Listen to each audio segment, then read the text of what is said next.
Hello, beautiful people. Welcome to Within. I'm Dr. Azadeh Khatibi. I'm so excited to be here with you. Honored that you're joining me. This episode is to tell you a little bit about me so you can understand my background as we, in the following episodes, get into how I ended up as a physician scientist, testifying before Congress during the COVID pandemic, suing the state of California, also being a filmmaker, actress, teacher, activist. I think a lot about our society and our place in it. And my intention here is to explore on this podcast all of these things and create a welcoming space for you in which I hope will be a great community that's focused on well-being, joyful living, and understanding ourselves as individuals and in our place in society. So to start it off, I wanted to tell you about my own personal journey and my own health journey in that and how it informs and how it put me on this path of working to be this more wise, centered healer. So I'll tell you about that. The thing about language, I'm speaking to you on this podcast right now. Language is limited, right? No one can really know who you are and the totality of who you are or how you see things, no matter how many words you use with them. No one can know your true 100% experience. And maybe in the future, as we work towards greater consciousness among individuals, we'll have better ways of communicating. But for now, we're limited to mostly words and some visuals. And I hope my words get you closer to a better understanding of who I am. I think it's usually important to know about people's backgrounds and experiences, especially people you're listening to or our leaders, teachers, healers, prominent community members, like to really understand who they are personally, even though there's like this fake schism between the personal and professional lives that we lead. And I think it's important to do so because each of who we are at any moment in time is really based on our innate wiring, our physiology in utero, even before that, our genetics and genetic imprinting of our ancestors, how we come to the world, and then all the inputs we receive in the years from childhood onward, parental rearing, our food, our experiences, our environmental exposures, be it sunlight or chemicals or drugs or toxins or interactions or immigrating from your homeland or education, like all of these things and more, good and bad, light and dark, they make up this beautiful mystery of who you are and who I am. So I want to tell you some of my story, and I hope it'll help you see how the experiences and challenges of my early life and then the rest of my life set me on this path to awakening and increasing consciousness and really radically changing myself and my personality and my relationships to myself and my friends and my family and society and how I inhabit this world and what I do.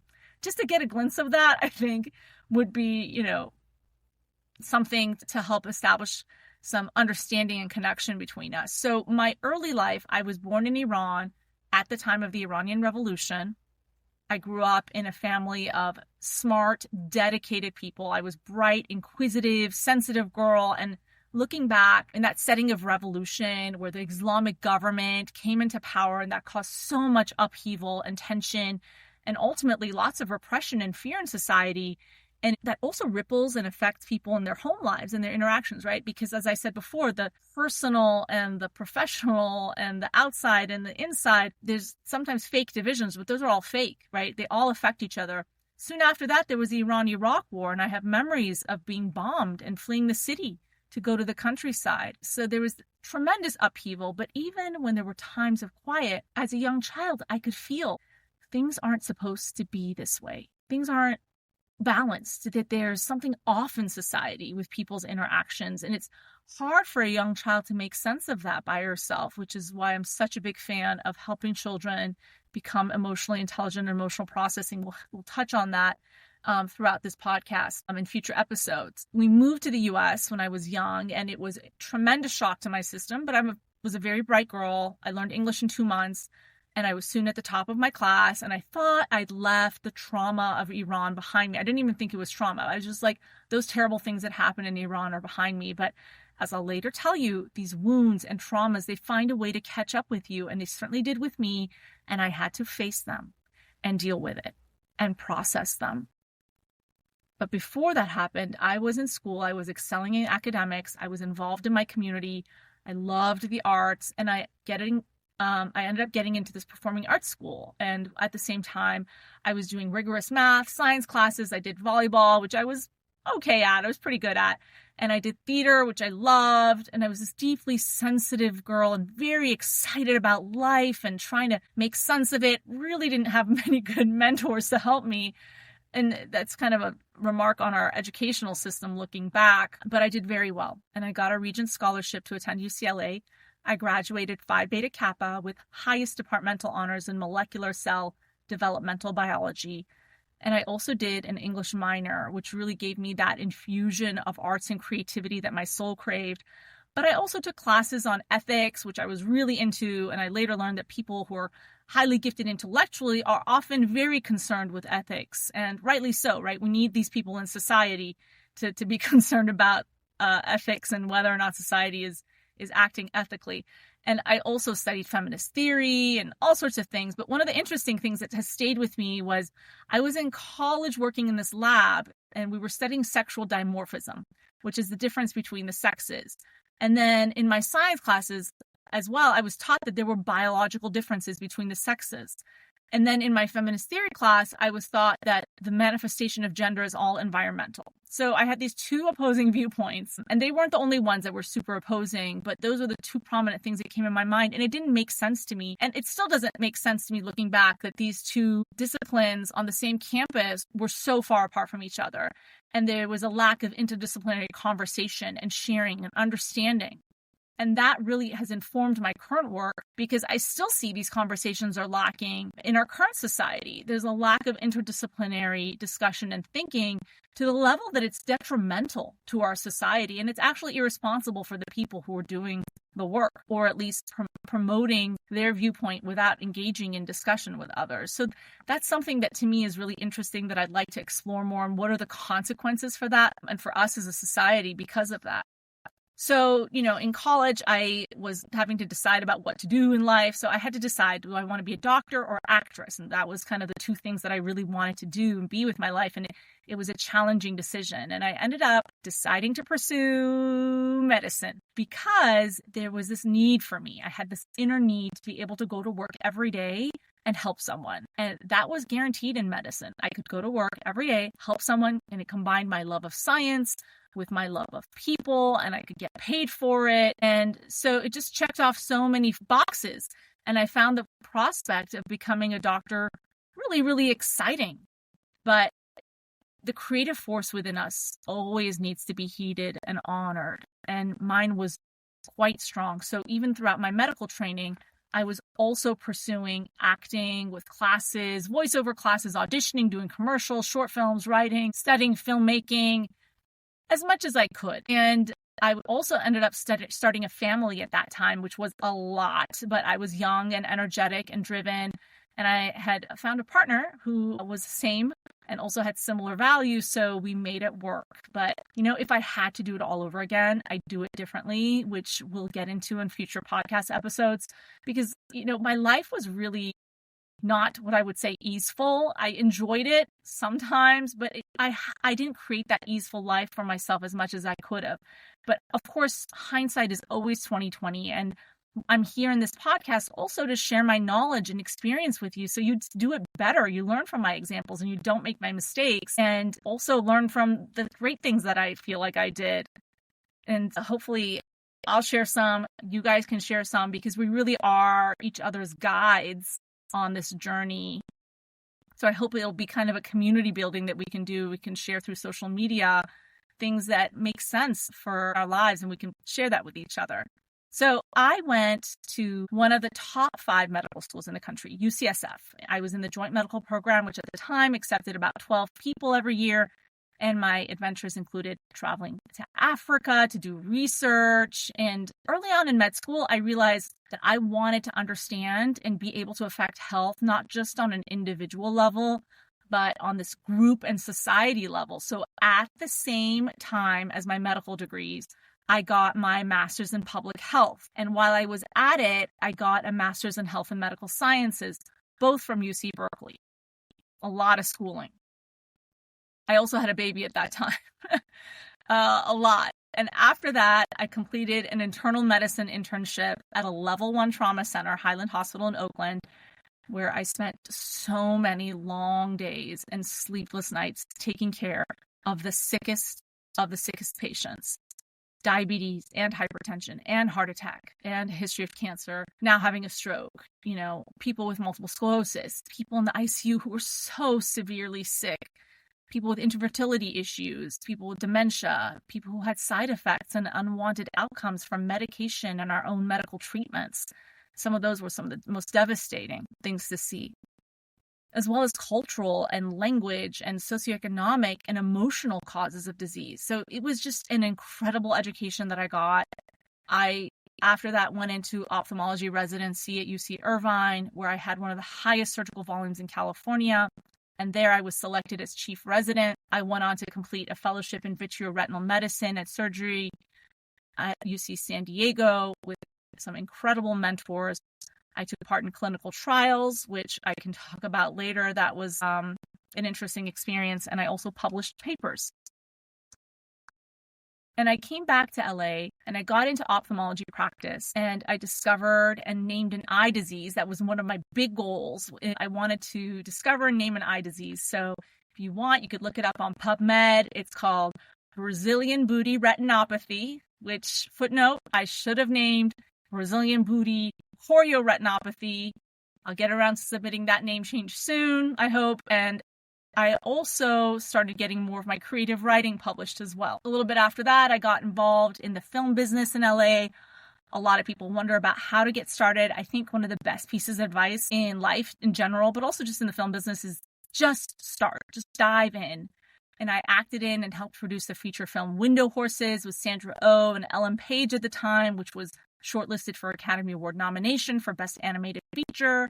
I was a lead producer of the film Sinjar, a narrative feature about the Yazidi genocide of 2014. I started our own production company, Genius at Large. My other acting credits include The Truth is Hard to Find, directed by Darren Aronofsky, and I was a science consultant on the Magic School Bus Rides Again series for Netflix. I was a writing finalist in the Women in Film PSA program. So I was involved, and being in the film business was great for your personal development, your business development, your education that's outside of school. And that also helped me see how the medical education system and just higher education in general, when you're in that funnel, it really starts limiting you more and more. And I also started seeing what kinds of personality types get attracted to medicine and other disciplines and the holes of personal development as a result of that increasingly myopic education that tends to be cultivated in them. So I find it really interesting, and we're going to be exploring more of that, how our systems of so many disciplines, be it medicine or entertainment or education or business or economics or government, anything,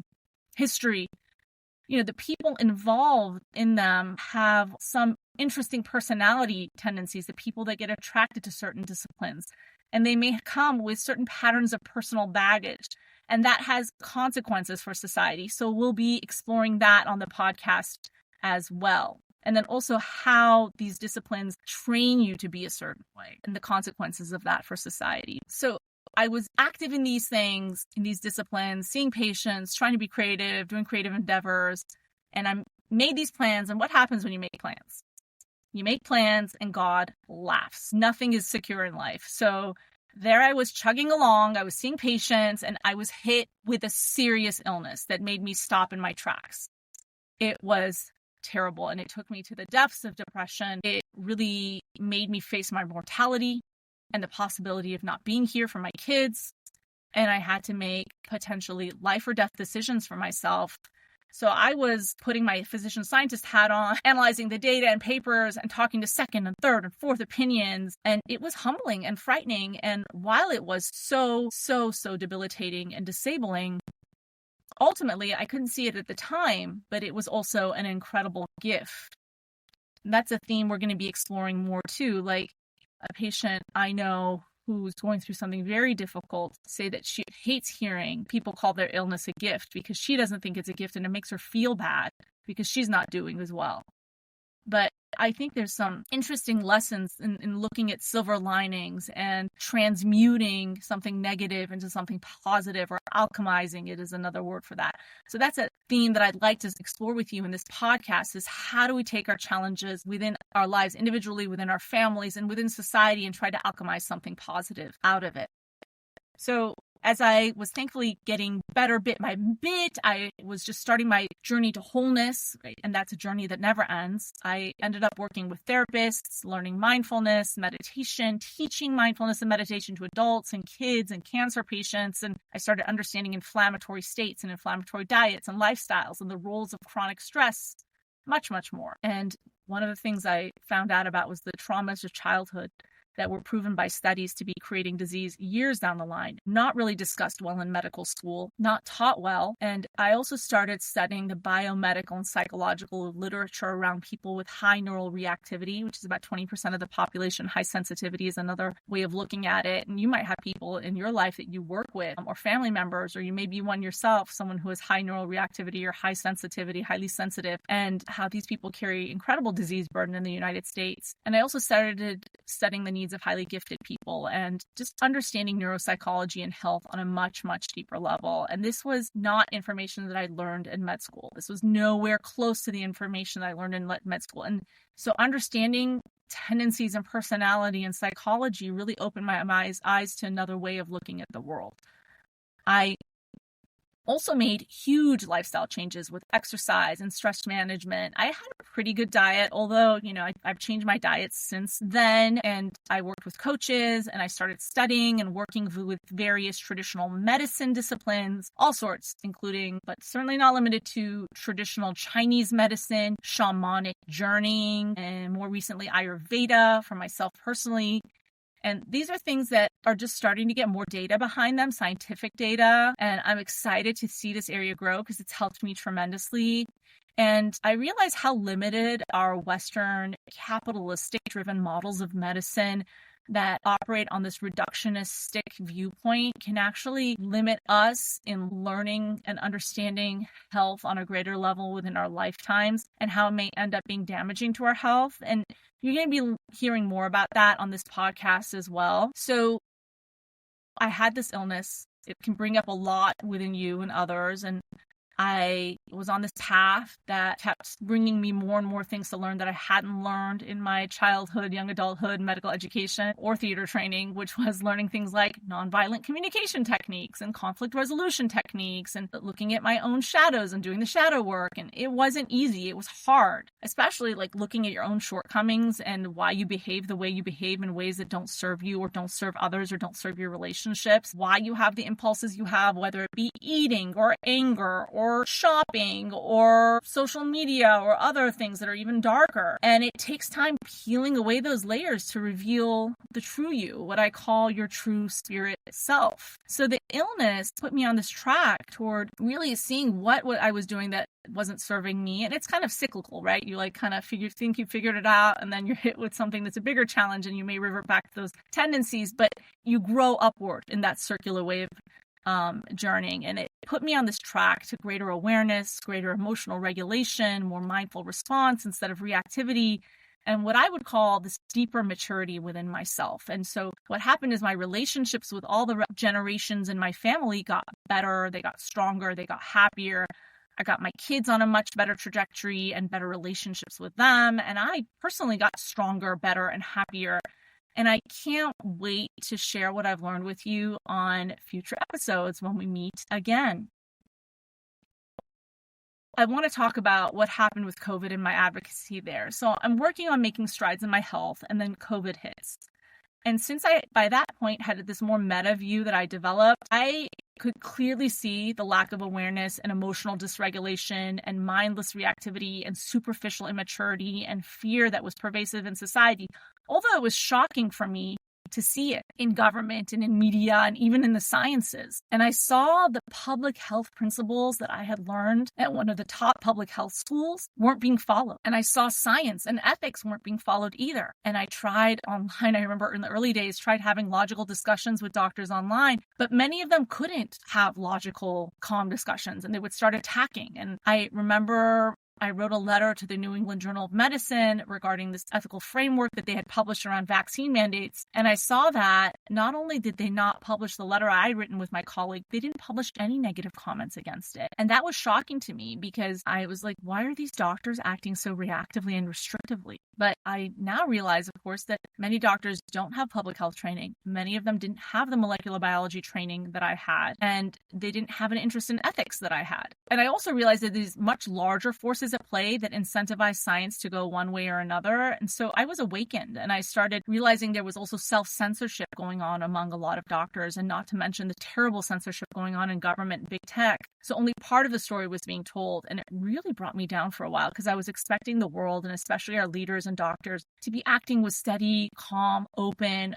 thoughtfulness, but they weren't. And it also affected my health. And not just the uncertainty, but living in times where other people could get so caustic and nasty, even doctors. But what I did is something so powerful, to speak out to the universe and to yourself what you want to develop. So what I said is, I want to develop this sense of being secure, no matter what anyone says to me. And I want to have this greater effect on the world. And I had some more personal goals, which I also made some headway on, and I'll share that with you on future episodes. So I was working on this stuff in powerful ways, individually with a coach, also in personal development course. And it was working on this conscious and subconscious level. So despite that nastiness I was seeing and the fear mongering that was happening, that did leave me sometimes pretty deflated, what really made me feel better was that I started speaking out more and more on social media. As some would say, my throat chakra was opened up, and I started speaking out about the missteps in the scientific process and scientific evaluation and judgment and public health policy during COVID. And I was super concerned, especially about informed consent and ethics and children and censorship and free speech. Even though I was worried and fearful, I had these wellness practices that had kind of slowed down during COVID, even though I promised that they wouldn't. But they helped me ultimately when I got back onto them. They helped me tremendously. And once I realized, especially, that I had to work beyond the fear in my circle of control, once I got out of the muck that was pulling me down, it got much easier and I got happier. And you can do the same thing. And we'll be talking in future episodes about how to do that. Actually, what really galvanized me to strong action was California putting forth a series of really bad bills that threatened or outright took away people's rights, parents' rights, children's rights, doctor, patients' rights. And we had vaccine mandates and chilling speech. And that's when I really started speaking out forthrightly. I was already shadow banned, I think, but it didn't really matter. I just kept speaking out. I combined my creativity with my medical knowledge, my public knowledge, my writing skills, my speaking skills, and I connected to others on social media, and I grew fast. And I went from like 12 or 20 followers to more than 1,000 in a week or two, just because I think people were hungry to have a doctor speak out. So the concept I want to introduce to you is this concept that I work on in myself, is the concept of circle of control. So as I started speaking out, I saw that more doors began to open up to me. And that's a big message here, the concept of working within your circle of control. No matter what happens, just act in your circle of control, whatever's under your control. When you sleep, when you go to bed, if you exercise, what kind of diet you eat, your stress management, your behaviors with your family, what projects you undertake, what you write, how much you meditate, what spiritual practices you have, how you connect or don't connect with certain people, how you communicate with society online. Even if you don't feel like it, if you're just working in your circle of control and just putting one foot in front of the other, even if there's these giant what ifs looming, only by acting in your circle of control are you going to get a handle on your life. And then your circle of control is going to get bigger. So I became this vocal advocate for medical freedom and ethics. As I took action, my circle of control got bigger because I got the opportunity to sue the state of California and the Medical Board of California against this law, AB 2098, that the legislature passed, and we ended up putting pressure on the governor. The story has some huge twists and surprises, which I'm going to share in a future podcast episode. But ultimately, we were very successful. As a result of my advocacy work, I was invited to testify before the Congressional Select Subcommittee on the COVID pandemic. So I went to Washington, D.C., and I spoke on the federal government's effects on physician autonomy and the patient-physician relationship. I testified before Congress. I'll talk to you guys about that experience in a future episode as well. So I'm still advocating for health. I'm using the judicial branch to fight laws I see are unjust or unethical and twisted. And I am not someone who's been in legal proceedings before. In a courthouse. I'd been very intimidated by legal proceedings. This was huge for me, but it was also a natural step because as you work on yourself, what's in your circle of control expands. And as it expands, it takes you to new territories that you haven't been in before. So that's kind of a very broad overview of me. I hope this gives you some insight into who I am. I really focus on my actions here and a little bit about my history, but I hope with time you'll see more of my spirit and how I try to do what I believe is my best and have love and put love into action for every human being in my own imperfect way. So these are 2 takeaways that I hope will leave you with some inspiration after listening to this. Thank you so much for listening to my history. The first takeaway is, number 1, as you work on your circle of control and take a look in your life, your day, what's under your control, and be less worried about what's not in your control, how other people are acting, etc. And also, as you challenge yourself a little bit, your circle of control is going to get bigger and bigger. The second takeaway is, in order to be free, in order to be happier and healthier, you really have to manifest your true self. In Ayurvedic perspective, they call that your dharma, and work on ridding yourself of the unwanted patterns of thinking and behaving that don't serve you or don't serve others. And then the psychology literature, that is clearing away egoic attachments, working on attachment wounds. And as you do that, you're going to end up feeling lighter and happier and freer and more easeful, and your relationships will be better. And ultimately, you're going to be healthier. Being your true self means that you're going to be filled with vitality. So I hope these things serve you. I'm so excited you're on this journey with me. We're going to be getting into really interesting topics, juicy stuff, looking at society with new eyes, fresh takes. Let's make it a great journey together. I love you. Have a beautiful day. Bye.